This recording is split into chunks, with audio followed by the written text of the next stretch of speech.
कभी सोचा है दुनिया के सबसे शानदार शिकारियों के बारे में? मतलब बाघ, शेर, तेंदुए ये सिर्फ जानवर नहीं है, ये ताकत और जंगल की रूह का प्रतीक हैं। लेकिन एक सच ये भी है कि ये पर्दे के पीछे एक खामोश जंग लड़ रहे हैं, अपने वजूद को बचाने की। तो आज हम एक ऐसे ही जबरदस्त ग्लोबल मिशन की बात करेंगे जिसका मकसद इन शानदार प्रजातियों को खत्म होने से बचाना है। तो आइए इस पहेली को सुलझाते हैं। सवाल एक्चुअली बहुत सिंपल सा है। उन जानवरों को कैसे प्रोटेक्ट किया जाए जो इंसानी बॉर्डर्स को मानते ही नहीं। मतलब एक बाघ के लिए इंडिया नेपाल बॉर्डर का क्या मतलब? उसके लिए तो वो पूरा एक ही जंगल है, राइट? और बस यहीं से असली चैलेंज शुरू होता है।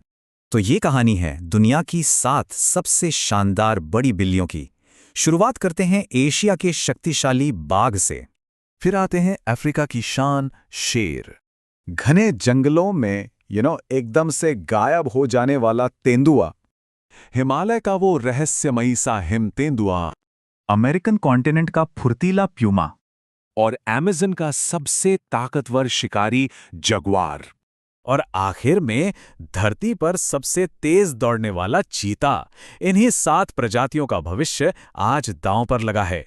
अच्छा, तो आज हम क्या क्या समझेंगे? सबसे पहले इन प्रेडेटर्स के चैलेंजेस क्या हैं, फिर एक नए अलायंस की बात करेंगे जो इन सब को जोड़ता है। उसके बाद इसका 3 पॉइंट मिशन क्या है वो देखेंगे।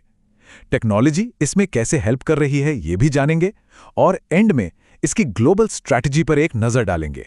तो सबसे पहले बात करते हैं क्रॉस बॉर्डर कंजर्वेशन के चैलेंज की। देखिए, जैसा हमने पहले कहा, जानवरों को मैप से कोई लेना देना नहीं है। अब सोचिए, अगर एक देश में किसी जानवर को बचाया जा रहा है, पर जैसे ही वो बॉर्डर क्रॉस करता है वहां शिकारी उसको निशाना बना लेते हैं, तो क्या फायदा? कोई गारंटी नहीं है ना। बस यही वजह है कि एक देश की कोशिशें अक्सर अधूरी सी लगती हैं। तो इसी बिखरी हुई कोशिश को एक साथ लाने के लिए एक नई ग्लोबल पहल सामने आई है। एक ऐसा यूनिफाइड अलायंस जो इस प्रॉब्लम को एकदम जड़ से सॉल्व कर सके। और इसका नाम है international big cat alliance, short में IBCA। ये गवर्नमेंट ऑफ इंडिया ने शुरू किया है, एक ग्लोबल इनिशिएटिव है जिसका सिंगल पॉइंट फोकस है दुनिया की इन 7 बड़ी बिल्लियों को बचाना। और हाँ, ये कोई बहुत पुरानी स्कीम नहीं है। IBCA को ऑफिशियली लॉन्च किया गया था 9 अप्रैल 2023 को, मतलब बिल्कुल हाल ही की बात है। कंजर्वेशन की दुनिया में ये एक बहुत ही रीसेंट और इम्पॉर्टेंट स्टेप है। तो अब सवाल उठता है कि ये अलायंस आखिर काम कैसे करेगा? इसका मिशन क्या है? चलिए इसके 3 पॉइंट मिशन को आसानी से समझते हैं, जो इन बिग कैट्स का फ्यूचर सिक्योर करेगा। इस मिशन का सबसे पहला पॉइंट है इनके नेचुरल हैबिटेट्स को रिस्टोर करना और उन्हें प्रोटेक्ट करना। दूसरा पॉइंट है इल्लीगल वाइल्ड लाइफ ट्रेड, यानी अवैध शिकार और तस्करी के नेटवर्क को तोड़ना, जो इन जानवरों के लिए सबसे बड़े खतरों में से एक है। और तीसरा और बहुत इंपॉर्टेंट पॉइंट है कंजर्वेशन के तरीकों को स्टैंडर्डाइज करना, मतलब हर देश में इन्हें बचाने के लिए एक जैसे इफेक्टिव तरीके अपनाए जाएं। अब देखिए, इस मिशन को पूरा करने के लिए सिर्फ विल पावर तो काफी नहीं है ना? मॉडर्न कंजर्वेशन के लिए मॉडर्न टूल्स की भी जरूरत पड़ती है। तो चलिए देखते हैं कि टेक्नोलॉजी इस फाइट में कैसे हेल्प कर रही है। यहां पर ना ट्रेडिशनल तरीकों से आगे बढ़कर काम हो रहा है। हम बात कर रहे हैं GPS ट्रैकिंग, सैटेलाइट सिस्टम्स और एडवांस्ड डेटा एनालिटिक्स की। ये टूल्स तो पूरा गेम ही बदल देते हैं।